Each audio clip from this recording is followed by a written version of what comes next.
오늘은 잠언서 9장 말씀 통해서 지혜의 선택이라고 하는 제목으로 같이 은혜 나누겠습니다.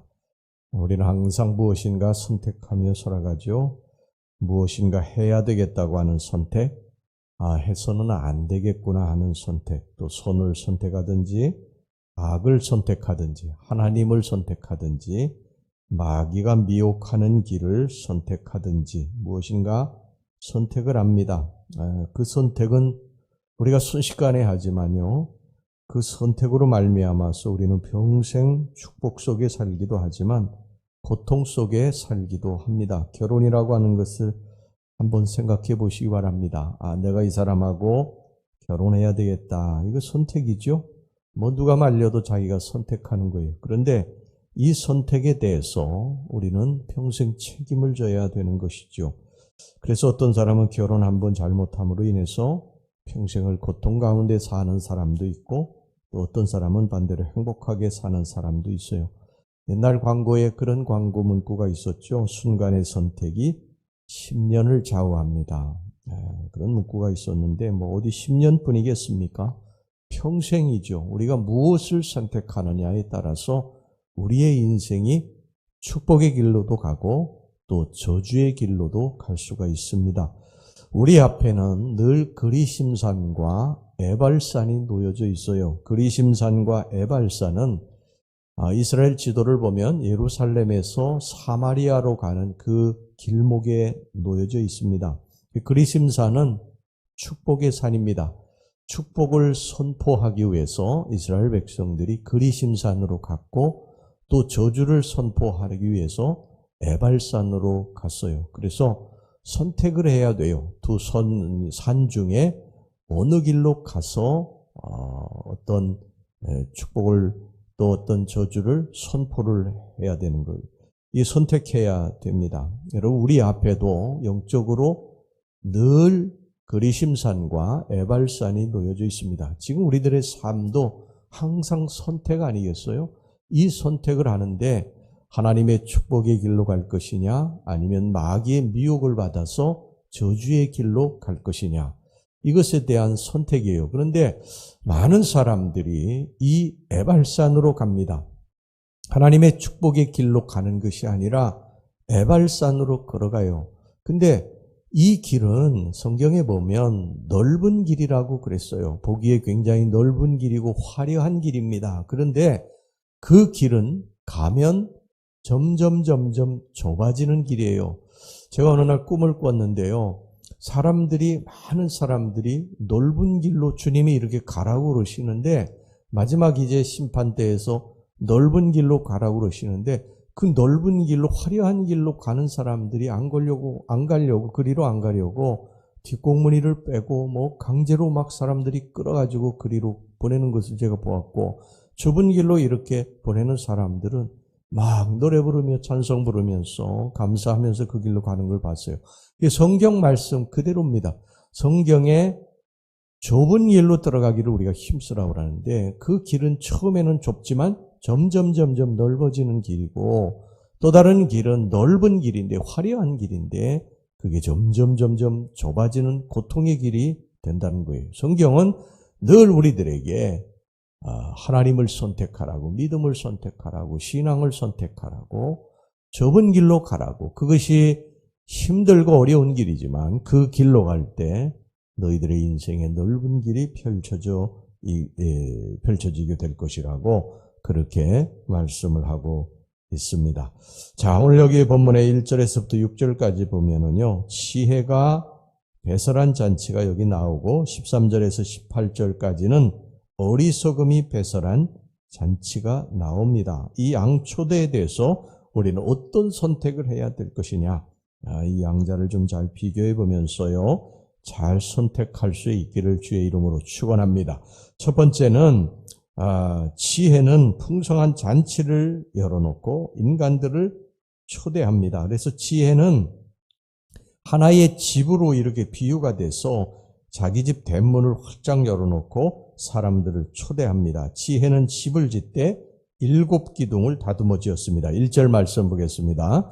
1절 말씀, 지혜가 그의 집을 짓고 7 기둥을 다듬고, 여기서 7이라고 하는 숫자는요, 성경에 있어서 완전수를 의미하는 거예요. 이게 성경 문학적인 표현인데 완전수를 의미합니다. 그리고 여기서 집이라고 하는 것은 예수 그리스도의 몸, 즉 하나님의 교회를 비유하는 것입니다. 결국 지혜라고 하는 것은 하나님께 속한 것이고 하나님의 교회 안에서, 하나님의 성전 안에서 찾을 수 있는 것이라고 할 수가 있습니다. 지혜라고 하는 것은 마치 어떤 임금이 아들의 혼인잔치를 위해서 소와 살찐 짐승을 잡아놓고 사람들을 초청하듯이 많은 사람들에게 초대하고 있습니다. 따라서 지혜의 초대에 응한 자는 지혜의 근본이 되신 하나님께서 예비하신 그 잔치, 풍성하고 충만한 은혜를 누리게 될 것입니다. 여러분, 예수 그리스도는 지금도 우리들을 계속 초청하고 있습니다. 풍성한 잔치, 이 식탁을 차려놓고요, 우리들을 계속 초청하고 있어요. 목마른 너희들 내게로 오라. 배고픈 자도 오라.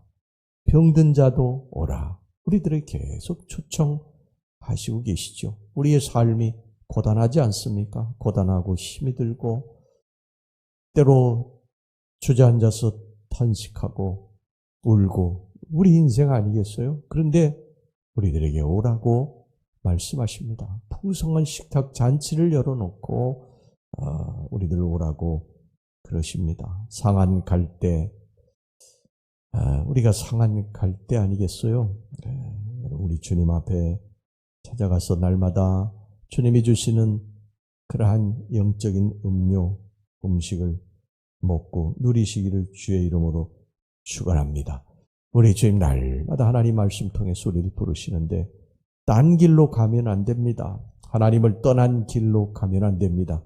하나님이 우리들에게 풍성한 그러한 식탁을 차려놓고 오라고 하시는 그 길로 가셔서 하나님의 축복 가운데 살아가시기를 주의 이름으로 축원합니다.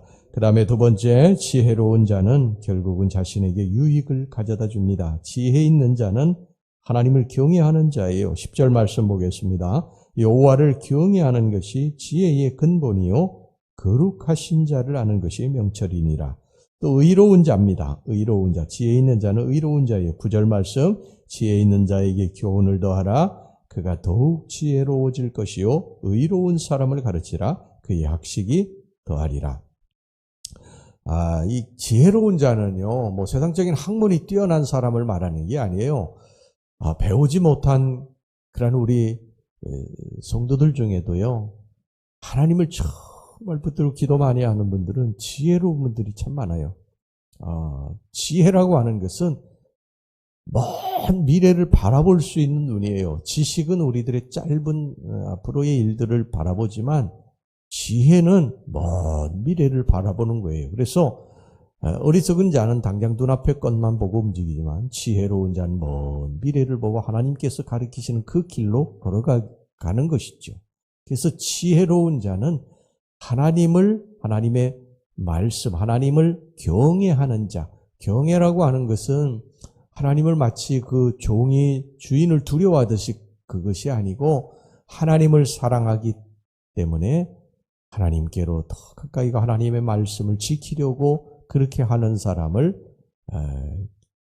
주님의 여호와를 경외하는 자라고 그렇게 말씀하는데, 우리가 하나님을 사랑하기 때문에 하나님의 말씀을 지키려고 하죠. 그런 사람이 지혜로운 자라는 것입니다. 그 지혜가 우리들의 삶을 윤택하고 행복하고 축복의 길로 인도한다는 것입니다. 여기 11절 말씀 보세요. 나 지혜로 말미암아 내 날이 많아질 것이요 내 생명의 해가 내게 더하리라. 그래서 하나님을 온전히 경외하는 자에게 하나님은 그 날수를 더하시고 생명의 해가 길어질 것이라고도 말씀하셨습니다.